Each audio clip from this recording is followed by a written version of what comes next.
ગુજરાતમાં ઠંડીનો ચમકારો યથાવત, નલિયામાં પારો ગગડ્યો. હવામાન વિભાગ મુજબ ગુજરાતમાં ઠંડીનો પ્રકોપ ચાલુ રહેશે. રાજ્યમાં ફૂંકાતા ઉત્તર પૂર્વીય પવનોને કારણે તાપમાનમાં ઘટાડો થયો છે. ખાસ કરીને સૌરાષ્ટ્ર, કચ્છ અને ઉત્તર ગુજરાતમાં ઠંડી વધવાની શક્યતા છે. રાજ્યમાં સૌથી ઓછું તાપમાન નલિયામાં 12 ડિગ્રી નોંધાયું હતું. આઈએમડી અનુસાર આગામી દિવસોમાં ઠંડીનું મોજું વધુ તીવ્ર બનશે અને 7 ડિસેમ્બર પછી રાજ્યમાં ભારે ઠંડીનો અનુભવ થવાની ધારણા છે.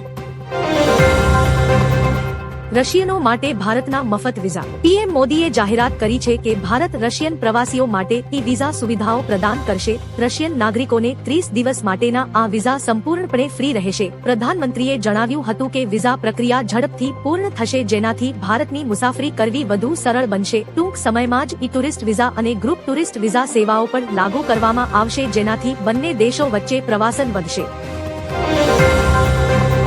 નિર્મલા સીતારમણનો કસ્ટમ ડ્યુટી સુધારાનો નવો ટાર્ગેટ. ઇન્કમ ટેક્સમાં સુધારા પછી હવે કેન્દ્રીય નાણાં મંત્રી નિર્મલા સીતારમણે કસ્ટમ ડ્યુટી સિસ્ટમમાં ધરખમ ફેરફાર કરવાનો નિર્ધાર વ્યક્ત કર્યો છે. તેમણે કહ્યું કે બજેટ 2026 પહેલા તેમની મોટી પ્રાથમિકતા કસ્ટમ્સ વિભાગને ક્લીનઅપ કરવાની છે. આ સુધારાઓથી વેપારમાં સરળતા આવશે, ભ્રષ્ટાચાર પર અંકુશ લાગશે અને આયાત નિકાસ પ્રક્રિયા પારદર્શક બનશે. તેમણે ફેસલેસ સિસ્ટમ બનાવવાની જરૂરિયાત પર ભાર મૂક્યો.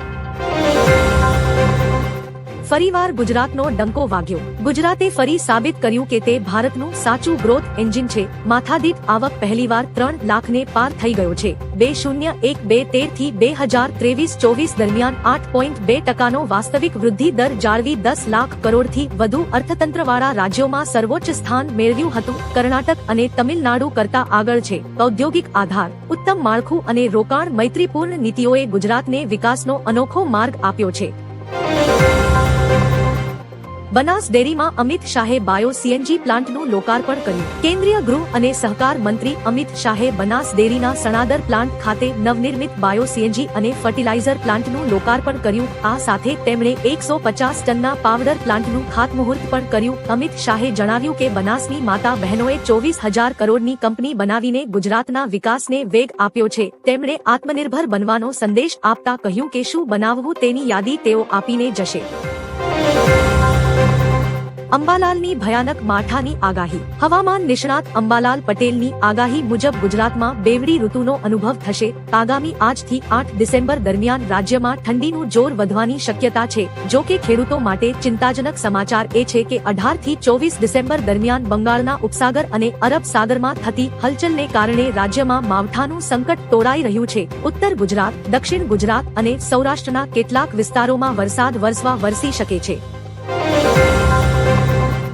સુરતમાં નકલી નોટ છાપનાર ઝડપાયો. સુરત શહેરમાં નકલી ચલણી નોટ છાપવાના ગુનામાં છેલ્લા 9 મહિનાથી વોન્ટેડ આશિષ વઘાસિયાની ઓલપાડ વિસ્તારમાંથી ધરપકડ કરવામાં આવી છે. તેની ધરપકડ બાદ ઉત્તરણ પોલીસે આ કેસમાં વધુ ઊંડાણપૂર્વક તપાસ શરૂ કરી છે. પોલીસને આશા છે કે આ કાર્યવાહીથી આ નકલી ચલણી નોટોના નેટવર્કના અન્ય પાસાઓનો પર્દાફાશ થશે અને કૌભાંડમાં સંડોવાયેલા અન્ય લોકોની ધરપકડ થશે.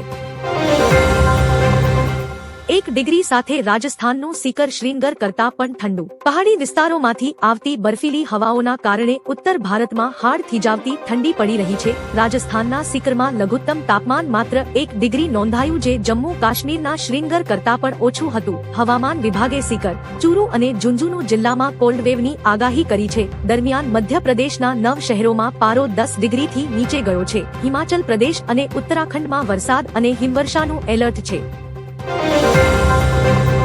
પાકિસ્તાન માટે પુતિનનો આડકતરો સંદેશ. 2 દિવસની ભારત યાત્રા બાદ રશિયાના પ્રમુખ વ્લાદિમીર પુતિન સ્વદેશ પરત ફર્યા. તેમણે પાકિસ્તાનને આડકતરો સંદેશ આપતા તાલિબાન સરકારને આતંકવાદનો દુશ્મન ગણાવી હતી. પુતિને કહ્યું કે તાલિબાન અફીણનું ઉત્પાદન ખતમ કરવા માટે મોટું કામ કરી રહ્યા છે. આ કારણે જ રશિયાએ તેમને માન્યતા આપી. આ મુલાકાત દરમિયાન તેમણે ભારતમાં આરટી ઇન્ડિયાનું પણ શુભારંભ કર્યું અને બંને દેશો વચ્ચેના કરારો પર ભાર મૂક્યો.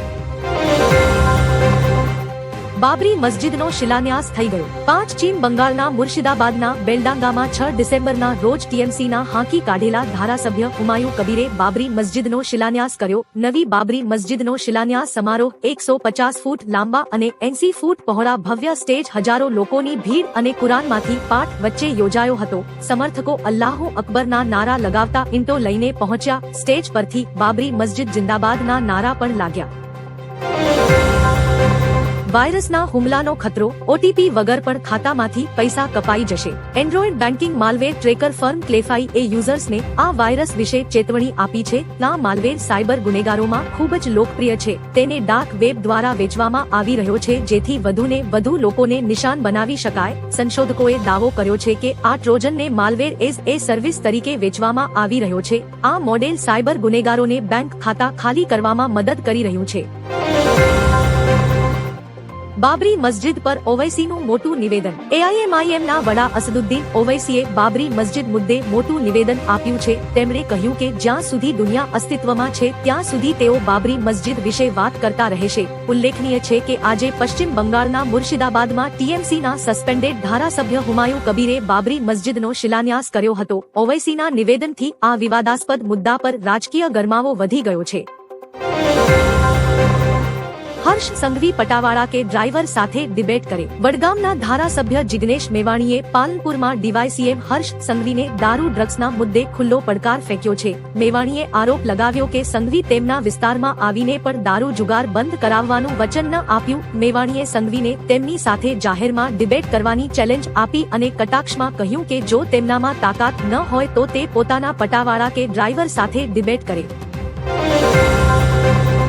સપનું પૂરું થયું, ટ્રમ્પને મળ્યો શાંતિ પુરસ્કાર. અમેરિકાના રાષ્ટ્રપતિ ડોનાલ્ડ ટ્રમ્પને આખરે શાંતિ પુરસ્કાર મળ્યો છે. 2026 ફિફા વર્લ્ડ કપના ડ્રો સમારોહ દરમિયાન તેમને પ્રથમ ફિફા પીસ એવોર્ડ એનાયત કરવામાં આવ્યો છે. આ પુરસ્કાર વિશ્વમાં શાંતિ ફેલાવવામાં અને લોકોને જોડવામાં મહત્વનું યોગદાન આપનારાઓને સન્માનિત કરવા માટે શરૂ કરવામાં આવ્યો છે. ટ્રમ્પ આ પુરસ્કાર મેળવનાર પ્રથમ વ્યક્તિ બનીને ઇતિહાસ રચ્યો છે. મેં 8 યુદ્ધ રોક્યા અને બીજા પણ રોકીશ. યુએસ પ્રમુખ ડોનાલ્ડ ટ્રમ્પે ફરી એકવાર યુદ્ધ રોકવાનો રાગ આલાપ્યો છે. કહ્યું કે હું વિશ્વમાં શાંતિ લાવી રહ્યો છું. આપણે પહેલા ક્યારેય ન થયેલા યુદ્ધનો ઉકેલ લાવી રહ્યા છીએ. મેં અત્યાર સુધીમાં 8 યુદ્ધો રોક્યા છે. હું બીજા એકને રોકવાનો પ્રયાસ કરી રહ્યો છું. જો બધું યોજના મુજબ ચાલશે તો રશિયા યુક્રેન યુદ્ધ રોકાશે. છેલ્લા સપ્તાહમાં 8000 સૈનિકો માર્યા ગયા છે. આ યુદ્ધ હવે બંધ થવું જોઈએ. ડીએમકે સાંસદે હાઈકોર્ટના જજને આરએસએસ જજ કહ્યા. લોકસભામાં ડીએમકે સાંસદ ટીઆર બાલુએ એક હાઈકોર્ટ જજને આરએસએસ જજ કહ્યું, જેના પર કેન્દ્રીય મંત્રી કિરણ રિજિજુએ બાંધો ઉઠાવ્યો હતો. રિજિજુએ તેને સંસદની મર્યાદાનું ઉલ્લંઘન ગણાવી માફી માંગવા જણાવ્યું. રાજ્યસભામાં વિપક્ષે ઇન્ડિગોની સ્ટાફ અછતથી ફ્લાઇટ ઠપ્પ થવાનો મુદ્દો ઉઠાવ્યો. રિજિજુએ કહ્યું કે નાગરિક ઉડ્ડયન મંત્રી રામ મોહન નાયડુ સમીક્ષા કરી રહ્યા છે.